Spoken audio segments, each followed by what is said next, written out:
1 Samuel 31. Saul and his sons are slain. Now the Philistines fought against Israel, and the men of Israel fled before them and fell slain in Mount Gilboa. The Philistines overtook Saul and his sons, and they killed Jonathan and Abinadab and Malchi-Shua and Saul's sons. The battle went heavily against Saul, and the archers hit him, and he was severely wounded by the archers. Saul said to his armor bearers, "Draw your sword and pierce me through it. Otherwise, these uncircumcised Philistines will come and pierce me through and abuse and mock me." But his armor bearer would not do it because he was terrified of doing such a thing. So Saul took his own sword and he fell on it. When his armor bearer saw that Saul was dead, he also fell on his own sword and had died with him.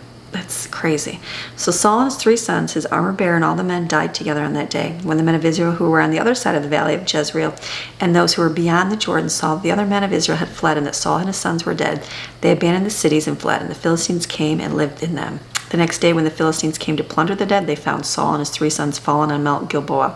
So they cut off Saul's head and stripped off his weapons and armor and sent them throughout the land of the Philistines to bring the good news to the house of their idols and to the people. And they put Saul's weapons and armor in the temple of the Ashtaroth, the female goddesses, and they fastened his body to the wall of Bethshan. When the inhabitants of Jabesh Gilead heard what the Philistines had done to Saul, all the men stood and walked all night, and they took the bodies of Saul and his sons from the wall of Bethshan, and they came to Jabesh and cremated them there. They took their bones and buried them under the tamarisk tree at Jabesh and fasted as a sign of mourning and respect for 7 days. Very interesting. Okay, so we're reading them to see if there's anything at the end here. It was just showing that in ancient Israel, fasting was a way of expressing sorrow and mourning. With their fasting, the men of Jabesh showed their respect of Israel's first king.